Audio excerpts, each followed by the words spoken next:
people that are professionals in whatever their genre is or whatever they do, when they're put at such a level, that high stress can become something where people will say, don't show any weakness. Like, you can't show any weakness. Well, then I would say, okay, you've made it through whatever the obstacles that you were going for, and you've hit the pinnacle, whatever it is in your profession or what have you, and you've reached the mountain. Then what? What do you do then? Because you probably are so stressed out at that point, and so like just discombobulated because you've had to fight through all of these elements, yet you've not spoken about just the struggle that you're going through, not even from a mental or from a physical standpoint, but from a mental standpoint.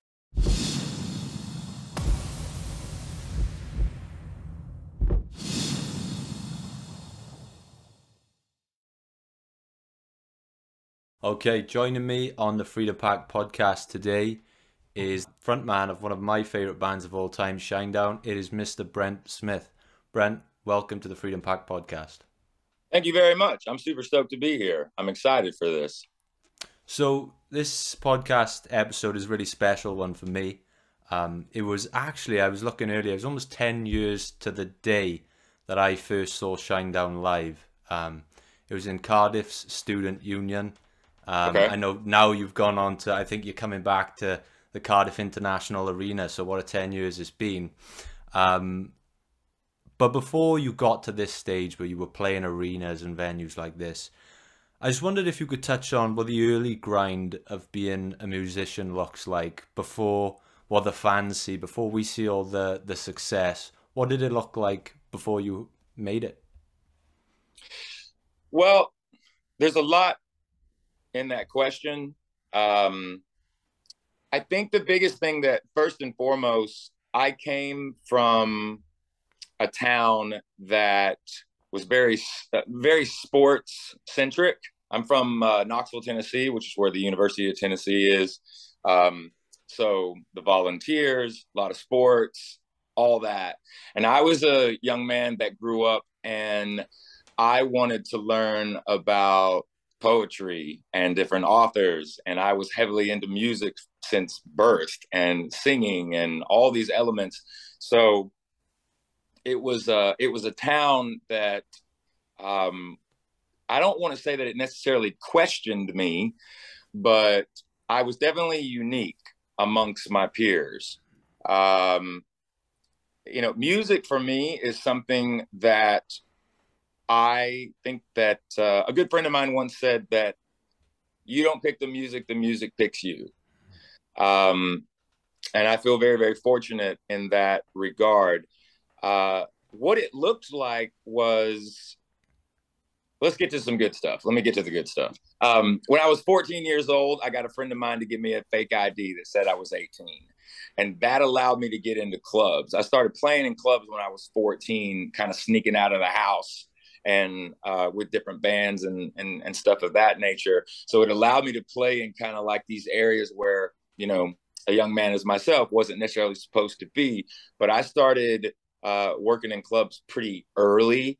It's a grind, The one element about songwriting, like, I never wanted to be in a cover band. I didn't really want to work with bands that did other artists' songs. I was always focused on my own material, and I wanted to work with people that wanted to do original compositions. So that was unique in it, to find like-minded people that wanted to write together also. But once that occurred, just started diving headfirst into the scene in Knoxville, which ultimately I look back on it very fondly because it was quite nostalgic. I remember one of my favorite places to play was called the Mercury Theater, and basically held barely 300 people. And I remember the Deftones being there on their first album, Adrenaline, where there was like 300 people inside the club, but outside there was like another 2,500 people just having the doors open up, just trying to hear the concert, like that kind of stuff. And just immersed in the live music scene. That then kind of going a little forward, I was in a band based out of Knoxville that was my first band that I was signed to Atlantic Records with. The band Shinedown we're a bit of an anomaly because we've been on Atlantic Records for 2 decades. And in this era of the way music now is, you don't see a lot of that, of any genre or any band or really any artist that's still with the same record label 20 years later. Same thing with internationally, been a part of the Warner Music Group since really, I think we started working collectively around 2005 internationally, but working with the same people. So anyhow, the band that I was in at the time in Knoxville, we got signed. The development of that lasted about 9-10 months of demoing, and then the band was dropped, but then I was re-signed to Atlantic Records by a gentleman by the name of Steve Robertson. In the industry, everybody calls him Steve-O. He re-signed me to a development deal because he believed I was a performer and a songwriter, but that I just wasn't around the right people. And then that took me on a 3-year journey, and then Shinedown was created. Because I never wanted to be a solo artist. I wanted to be a part of a band. Another thing too about Steve Robertson is same A&R for the band 20 years later. So my story kind of starts there. And then ultimately with the band, it was right out of the gate. We started touring and playing shows 2002, and just never looked back. So it's important for people to understand, in the industry, you have to be willing to never be complacent. You also have to understand, I think nowadays more than anything, I don't necessarily think that if you're looking at other artists, you can be inspired, you can appreciate that artist, but you need to focus on finding your voice. And what I mean by that, the way you play drums, the way you play piano, the way you play guitar, whatever instrument you play, the horn, doesn't matter. You have to find your individuality inside of that instrument, or multiple instruments. Same thing with your voice and the stories that you tell and the subject matter that you present to the public. People aren't stupid. They can spot someone that's not genuine. It's like a 10,000 yard glance, man. It's a stare. They can see it if it's not real. So you really have to focus on being authentic and being original, and not desensitized to the constant strobe light of the internet. You don't worry so much about what other people are doing. Focus on what you have to say. And I'm still doing that to this day. But the early stages was a lot of clubs, just grinding, man. I mean, anywhere where I could play, spending every single dime I have to make flyers, to put them up at that. That's how back in the day you advertised. So I come from that old school work ethic and that hustle, because a lot of times you're your best cheerleader. Nobody's going to promote you as well as you are.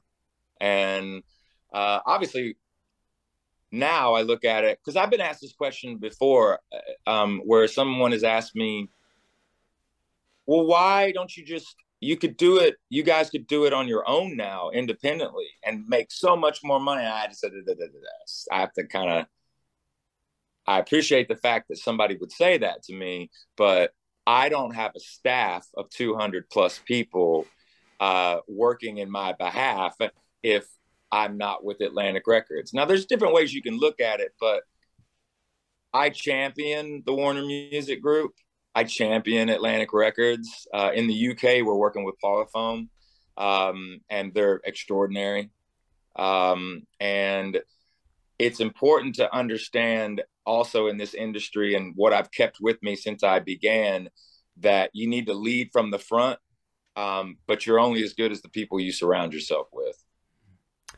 There's so many threads in that answer that I wanna pull on. And before we get there, I just, on that early grind you were talking about, there's got to be so much resilience that's built up in those early years. I remember when I was a teenager, I was in and out of bands, and I remember one day I had my friend's mother drive us something like 4 hours to play this little mini festival, and they paid us 20 quid between the four of us, and we turned up and we played to my friend's mother because no one showed up. And there's so many musicians, and well, anyone chasing any dream go through moments like that.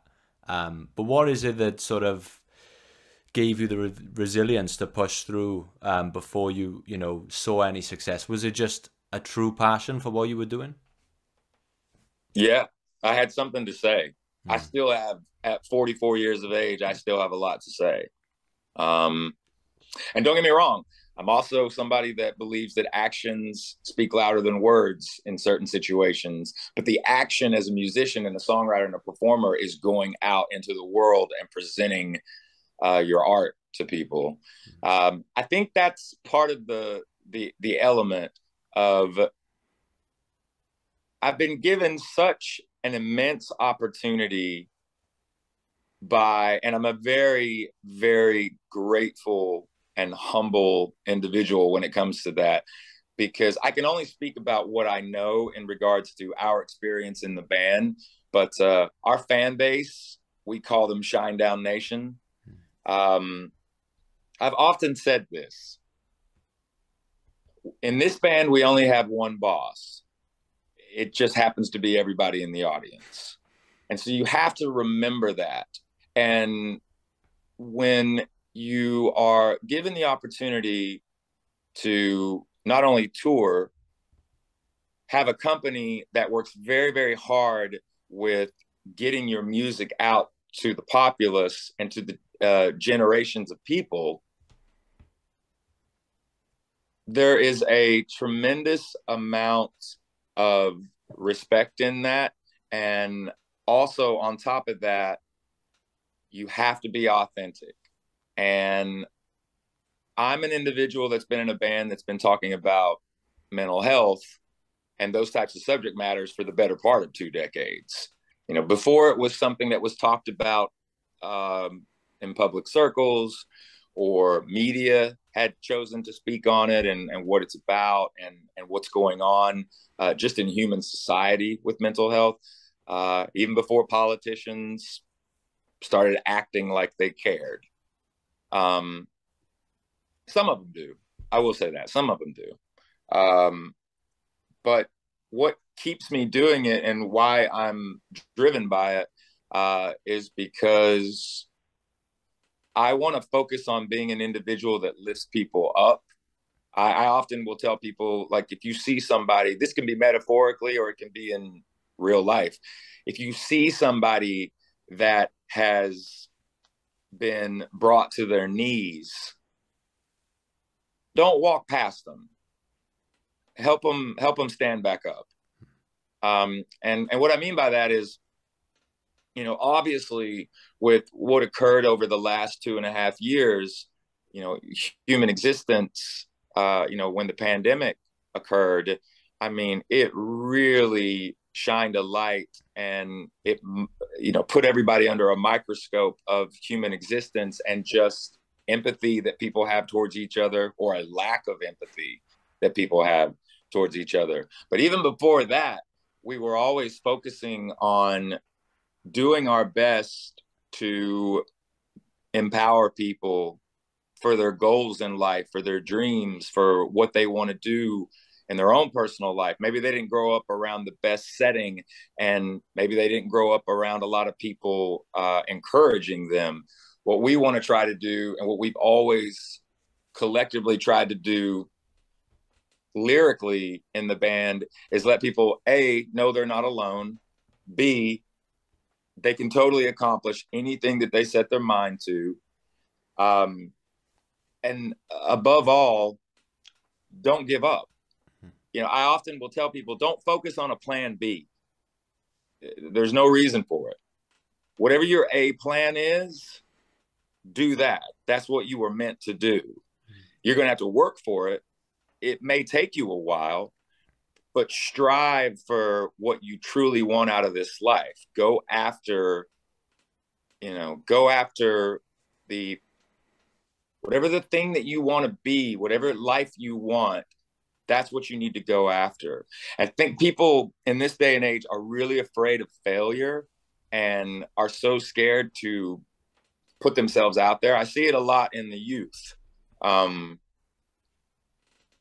what I would say to that is, you're not going to be remembered for your failure. You have to fail. It's what teaches you what to do next time. You need that. It's part of who you are. It's what makes you who you are.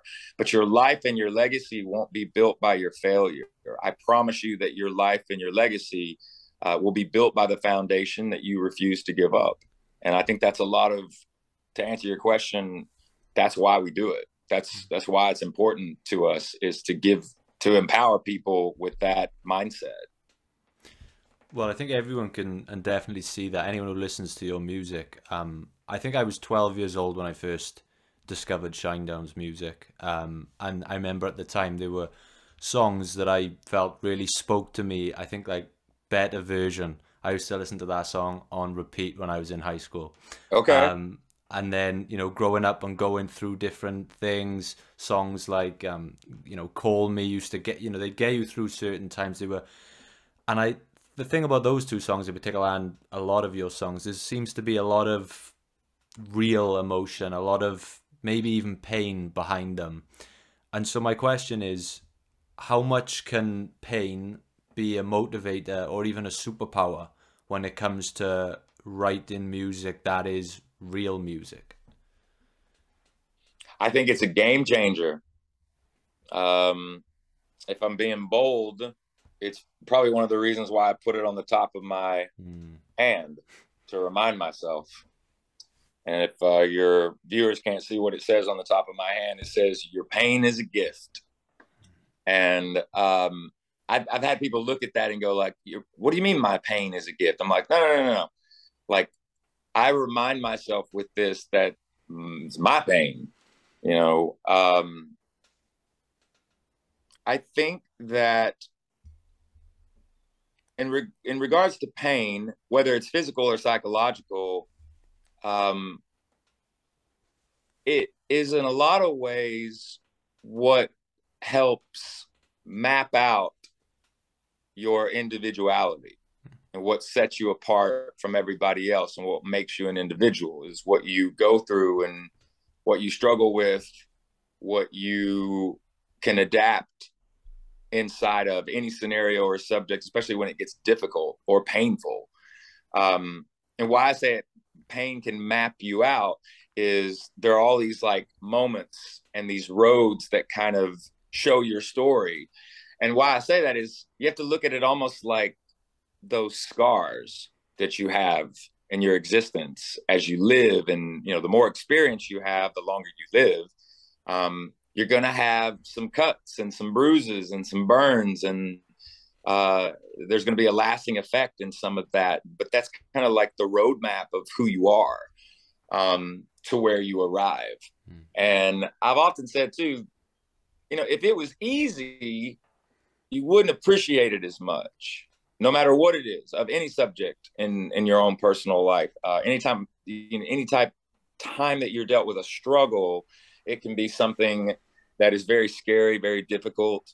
And you'll start to question yourself, but that's okay.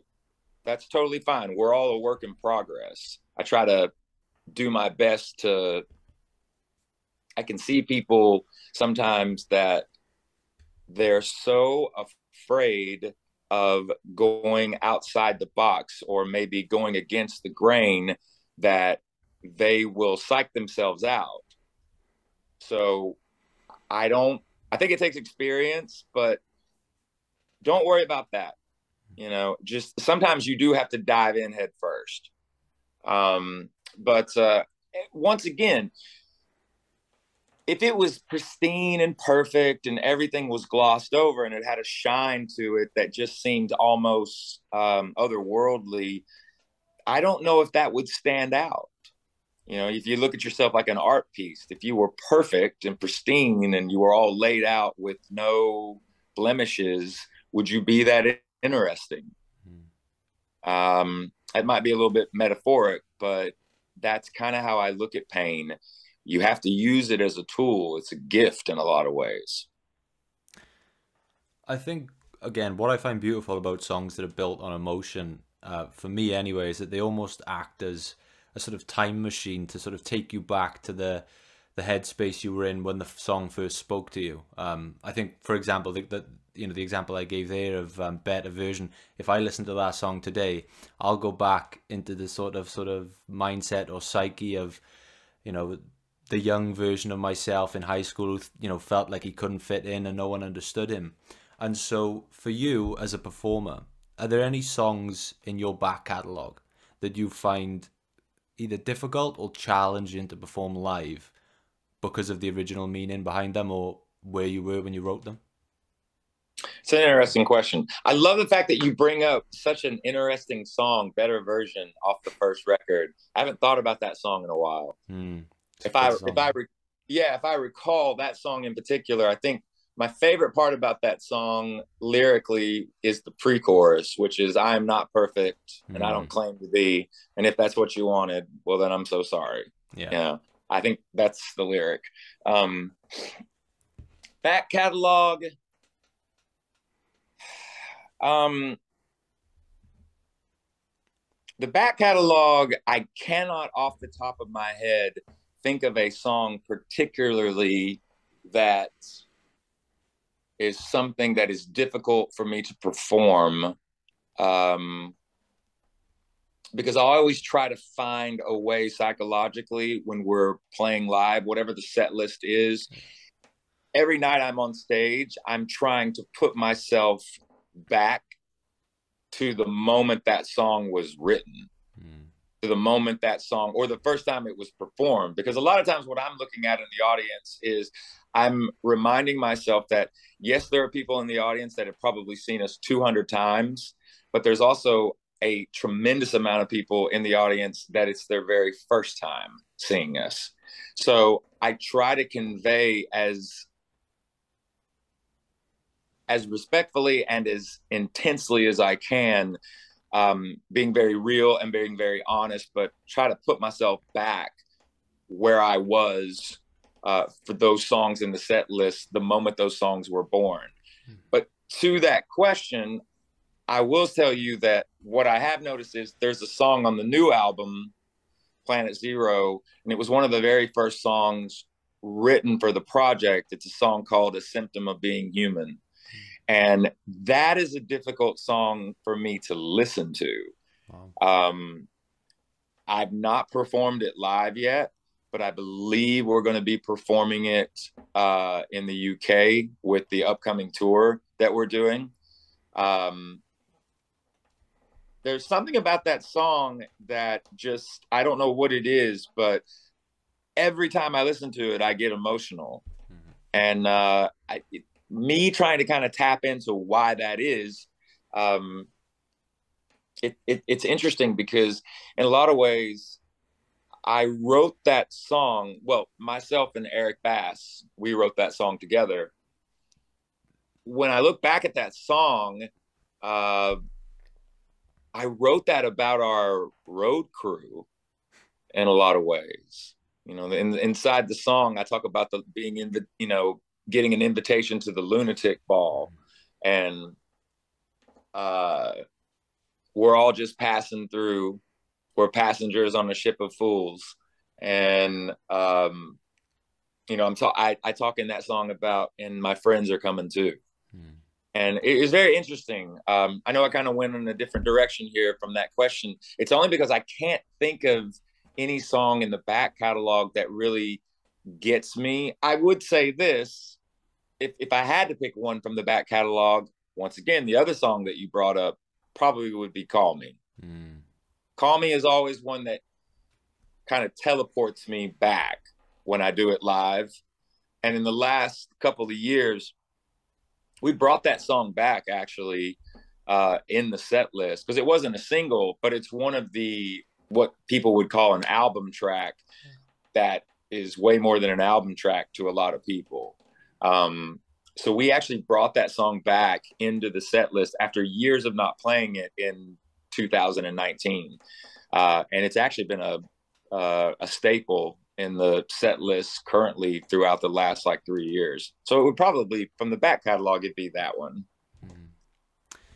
Now, as you do in your songs, you've always spoken very openly and honestly in interviews. You've never really shied away from any topics.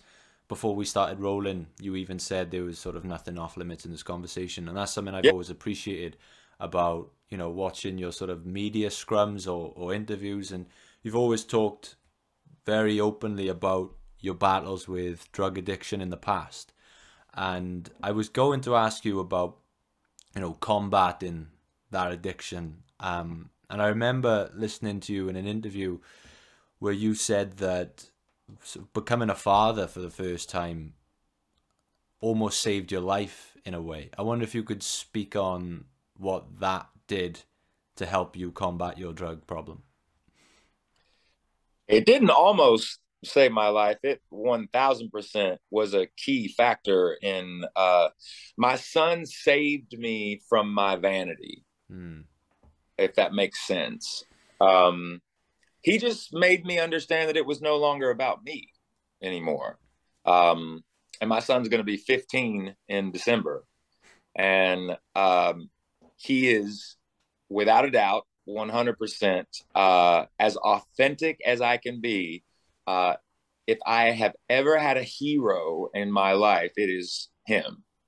That's like, he's my hero on so many different levels.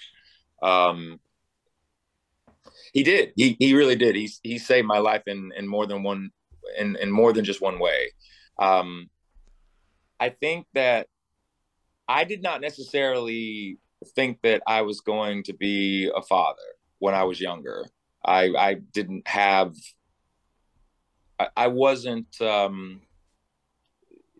motivated by that, and so. And by the way, I will say this.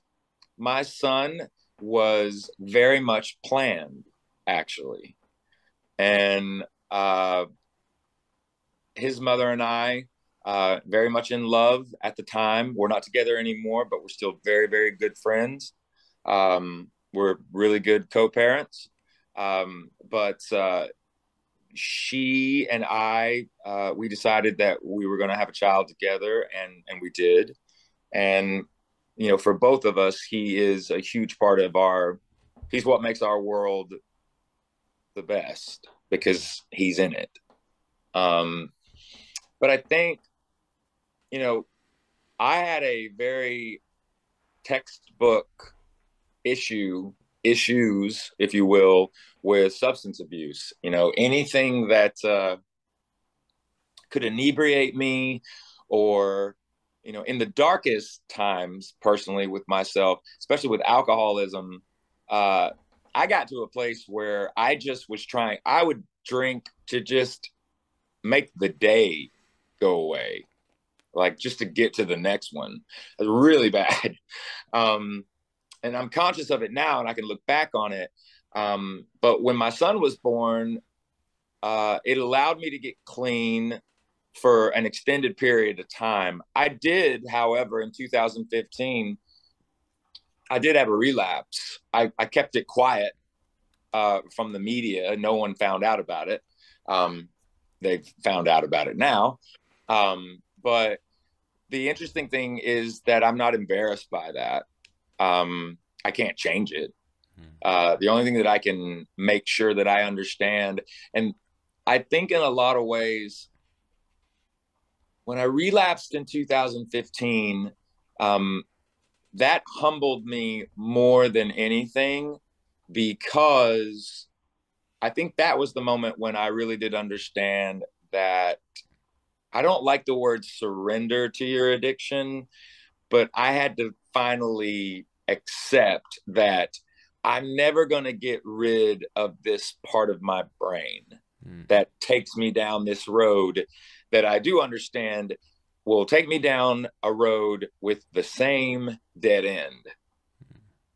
And that's tough because, you know, the idea of like, well, I can have one drink and I'll be okay. It's been years since I drank. I could have one and be okay. That's absolutely not the right answer. But I liken it to a very, very good friend of mine that when I did relapse, this individual reminded me of something. They said, there is another person in you, and he will always be in here. There's nothing you can do about that. He's there. You can't let him out. Because if you let him out, he has one goal in mind, and that is that person is trying to kill you. That person is trying to end your life. They're not trying to hang out and party with you. They're trying to see if they can make you extinct. And then the other thing that happened from that conversation was this individual telling me, when I am clear-headed and I am sober and I am focused, that's when I'm the most dangerous. And they reminded me of that. And I think that that's a very, very difficult part of substance abuse and addiction, and having that, especially now. It's very recent that doctors have even finally, after years of debate, especially when it comes to alcoholism, that they now are collectively, the scientific community and the medical community, they are in agreement, and this is very new actually, but they are in agreement that alcoholism is a disease. That for the longest time, there were a lot of people in the medical community that said that they don't buy that. Like that it's not a disease, it's a choice. And I think now that they're finding out through, you know, certain genetics and, you know, the proof is there. It's years of clinical study, and you can see it now that it is most definitely a degenerative disease. But inside of that, there is a way to combat it. But it's a rough road for a lot of people, and everybody's recovery is different. I'm not necessarily in my daily life. I don't talk about my recovery. I don't talk about my addiction, but I have no problem talking about it when somebody will ask me about it. But it was something for me that, and I'm not suggesting everybody do what I do, but I had to do it. I had to do it not on my own, but I had to get educated on what was going on and understand my own body, my own mind, and really see what's actually happening here. I needed to do it more as an individual than somebody that went into a facility and had a group of people helping me. There were people that helped me, but then I had to kind of, if you've ever heard the expression, Jesus take the wheel, I had to take the wheel. Like it's just one of those things for me where I just couldn't just toss it to the wind and see what was going to happen, because I knew what was going to happen if I continued down those same roads. But it's different for everybody. That's the other thing too about those types of subject matters, because I had issues with, and well, best way I can put it is this: I will be an addict for the rest of my life. I have to understand that. I tell people I didn't do drugs today and I didn't drink today. I have absolutely no idea what I will do tomorrow, because that part of my life, I do have to live it one day at a time. The other aspects of what I do in my world, I can multitask. I can juggle a lot of different subject matters and topics, and architect or be one of the main architects to a schedule. But my addiction and that part of me, that is a one day at a time scenario. Another thing you've never shied away from, and we briefly touched on this, is that Shinedown has always being a band that focuses on mental health. That shines through the music. It comes through the live shows. You know, I've been there. I've witnessed when you sort of give these speeches on stage, or there's plenty of videos on YouTube if people want to look them up. With mental health, I think or sort of an old school way of thinking in anything that is high performance, so sport, business, I mean, being a performer, there was always sort of a stigma around it in terms of being weak-minded. Yeah. You know, that it wasn't going to help you reach the top. You were never going to be the best salesman. You'd never be the best athlete if you'd let anything break you. And that seems to be, you know, becoming less and less prominent in those fields now. But for you, do you remember the moment where you sort of realized that, okay, mental health is a thing? It's okay to feel like this? Because for a lot of people, until they start talking about it, until someone introduces them to the idea, a lot of people just think they have something wrong with them that no one else can relate to. You broke up. That there's something wrong with them, and then what? So for a lot of people, until someone speaks to them about it, they'll just think that there's something wrong with them and that no one else can relate to what they're going through. Yeah, so that's a huge part of what I think is being even more so now overanalyzed with mental health. Like, people are trying to make it more complicated than what it actually is. Sometimes it is literally as simple as just somebody saying to the person that they can tell is having some mental hurdles, is just asking that person, tell me what's wrong. Like, and you not saying any, and the individual just listening to that person. Like, let them, because they've been building it up.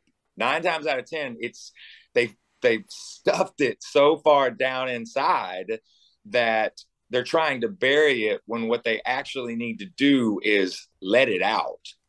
Like, you've got to, in order to get through it, you have to talk about why it's so devastating and why it's so mentally crippling, whatever it is for that individual, like why they're having such a problem. And you're absolutely right, especially in, you know, high-end sports and professional, you know, that you're absolutely right. You know, people that are professionals in whatever their genre is or whatever they do, when they're put at such a level, that high stress can become something where people will say, don't show any weakness. Like, you can't show any weakness. Well, then I would say, okay, you've made it through whatever the obstacles that you were going for, and you've hit the pinnacle, whatever it is in your profession or what have you, and you've reached the mountain. Then what? What do you do then? Because you probably are so stressed out at that point, and so like just discombobulated because you've had to fight through all of these elements, yet you've not spoken about just the struggle that you're going through, not even from a mental or from a physical standpoint, but from a mental standpoint. Because people, I remember the first time a lot of individuals heard the term mental health, they would say, that's not a thing. And it most definitely is a thing. I think that the most difficult thing is talking about it when you've never spoken about it, whatever it is. And it's terrifying to people that first time that they feel comfortable around somebody to actually say what's going on and why they don't understand why they feel like this all of a sudden. They don't get how, because a lot of times it happens in different instances. Sometimes person that you know that they've always been upbeat, they've always been in a good mood, they've always been high spirited, and all of a sudden you can tell something's off in the eyes. And the worst thing that you can do in that situation, like if you see somebody, especially somebody that you love and care about, whether it's a friend or a family member or a coworker or something of that, the worst thing you can do is be quiet and not go to them and say, I don't know what it is, but you don't have to be ashamed, and you don't have to feel embarrassed. If you want to talk to me about it, I'm just here to listen to you. You know, it's important to carve out that time with that individual and let them know, especially if you know they trust you. And it's a genuine respect, and it's a genuine friendship or love for one another. You should understand that going to that person and saying to them, I know something's wrong, just tell me what it is, and we'll work it out. We'll at least start figuring out what the best thing is for you as an individual, because you don't want to see this person go through it anymore. By the way, they may have to go through it, you know, for the rest of their life. They may have to deal with it for the rest of their life, but they need the tools in order to know how to deal with it. One thing that I think is very powerful about a specific genre of music, or, you know, the Shinedown Nation. So, for example, you must see so many people from different walks of life at your concerts. My little brother is a Shinedown fan. I've made him listen to Shinedown when he was a baby. My mother, who hates rock music, I'd listen to, you know, these songs so many times that even to this day, my mother still, I'll be in her car and she'll have If You Only Knew still on in her car playlist. Nice. So there's so many people that, you know, must gravitate towards your music. And I remember I saw you live once, and you said that, you know, if anyone in this building ever felt like they didn't belong before, raise your hand. And pretty much 100% of the people there sort of raise their hand. And so how does it feel to have sort of cultivated this environment where people who never thought they belonged finally feel like they belong and that they matter? On a personal level, it means everything, because that's what we set out to do, and what we continue to strive for. Is we don't want people to lose their human condition. Like, we don't want people to lose their empathy for one another either. You know, in the shows, what you're alluding to with raising the hand and asking the questions, and I do that quite a bit. But ultimately, what we do is the first 3 songs are meant to kind of let everybody know, here we go. And after the 3rd song, I address the audience and let them know that they're at a Shinedown show. Welcome to the show. And then the next thing that I do is I thank them for being there, because I know they could have done anything else. You know, they could have done anything that they wanted to that night. They chose to be wherever we're at in their city, in their town, and they're there with us. So we thank them for that. And then I say, we have a tradition before we go any further. If this is your first time ever seeing Shinedown, raise your hand. The cool thing about that, 20 years later, 80% of the audience continues to raise their hand. So it's nice to see the audience growing. We try to have an 8 to 80 attendance, if you will. Anyone from anywhere at any time is welcomed. And the next thing I tell people to do is look to their left and look to their right. And the reason for that is I then tell them, the person standing next to you, you may have never met them before tonight's show. So we're going to change that. Everybody turn to your neighbor, because I want to see you shaking each other's hands and giving each other high fives. Tell everybody how nice it is to see them at the show. And what that does is it breaks the ice with everybody in the room. And all of a sudden, all of those people in that environment, whether it's 5 people or it's 500,000 people, because we played for both, it breaks the ice. It lets everybody know that we're all here in this moment in time. We're all together. And even though we don't necessarily know each other, we're here to celebrate being alive, you know. And what you take from that night, our goal is, if you walked into the venue, we're trying to have you float when you leave. Just letting you know that you're not alone, you know, that you have you have a foundation, and that's the beauty of rock and roll, man. Like, I've never looked at rock and roll as a genre of music or a style. Um, I've often told people that you'll never replace drums, bass, guitar, badass vocals, and a killer song, because that's a part of the human condition. There's something about when human beings get into a room with those instruments and use our voices, male and female, there is a noise that happens. There is something that triggers an energy. And it's what makes us who we are. And in the rock and roll community, it's just such a way of life for people. And it's an organization and a community of people that is so vast. It's so interesting. I'll do interviews with certain people, larger mainstream types of conglomerates in the music industry, like big audience. And when they talk to me about how rock and roll seems as if it's dead or it's died, I'm like, well, obviously you've never been to Download. You know what I mean?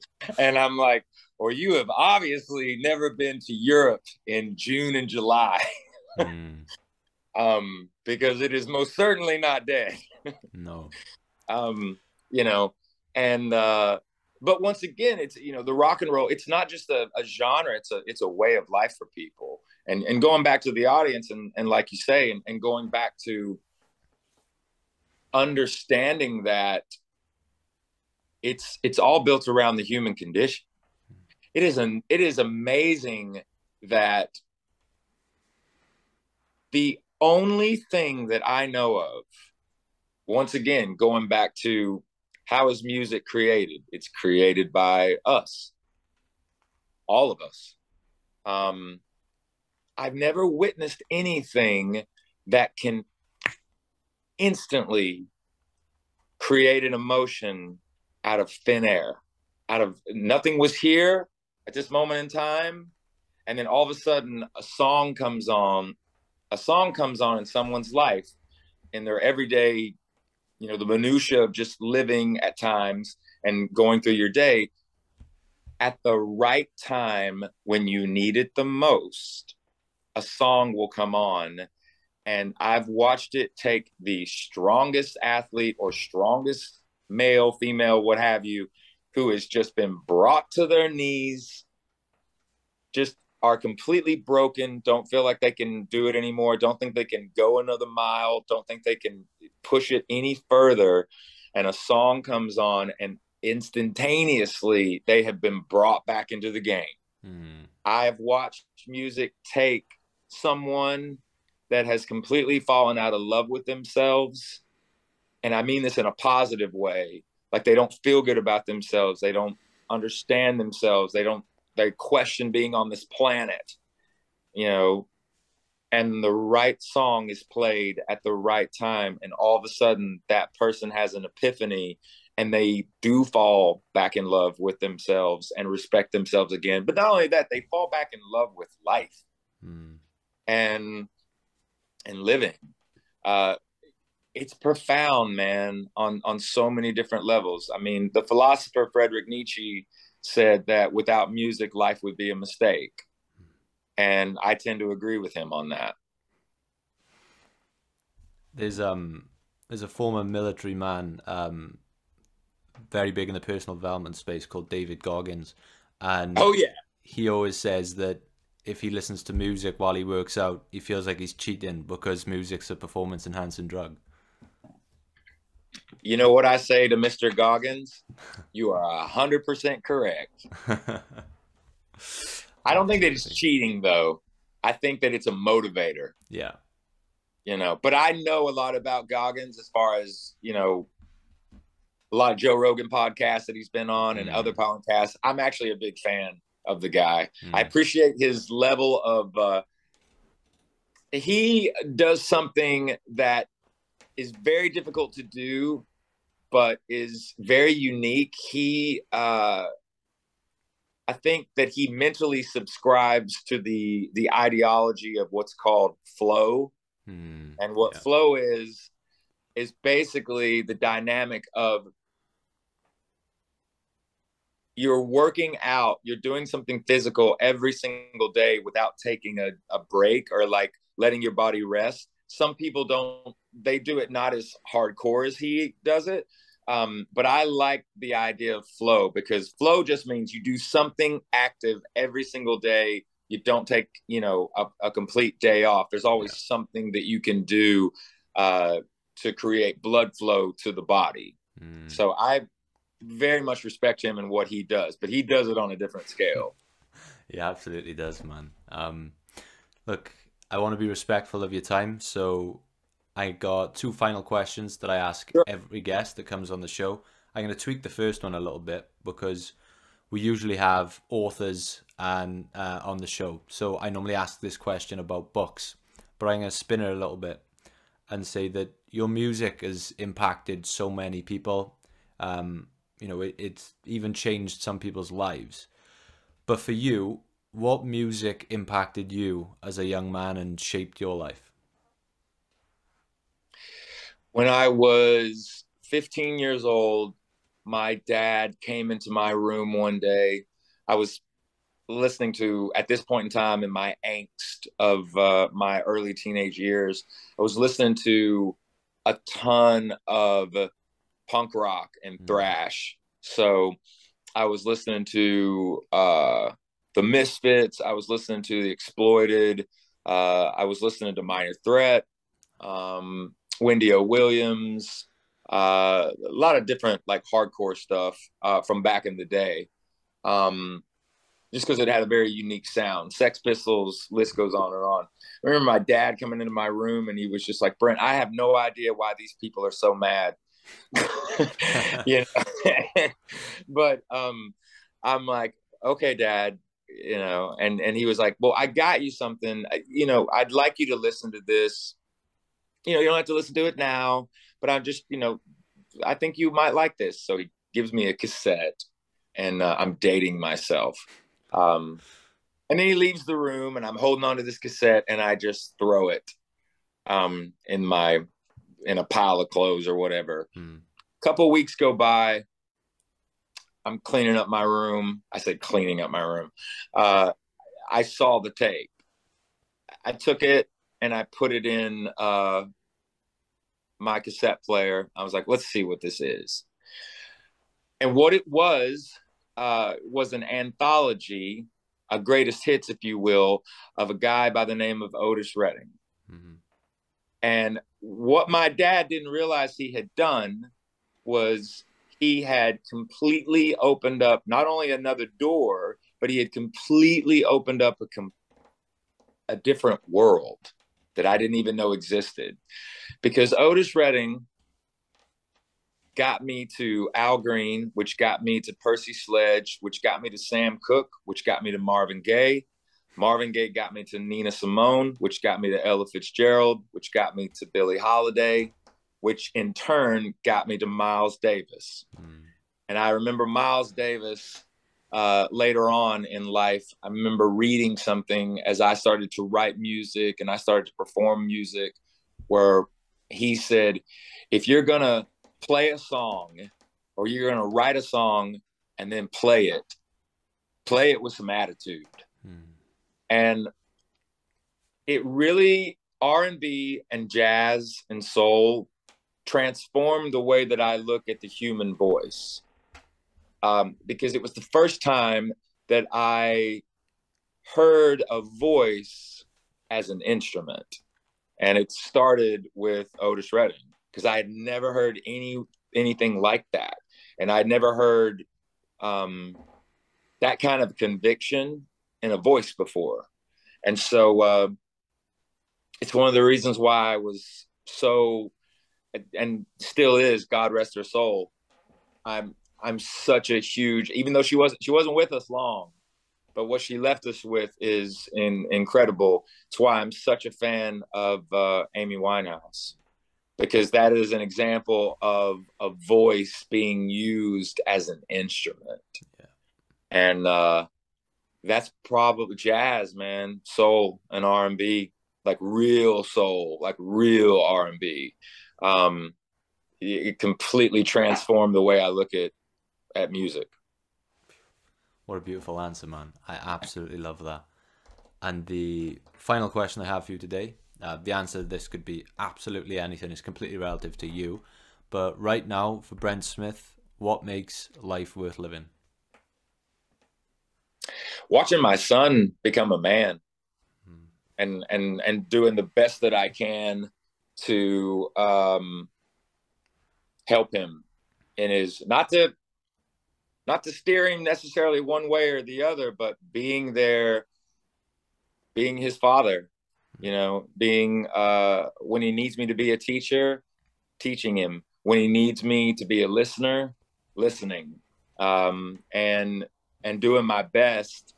Because look, I'm on the road on average 280 days out of the year. It's a lot. I'm very, very fortunate that we have FaceTime and technology and what have you, but I really focused even more this year on really being in front of him more, and kind of changing our schedule a little bit.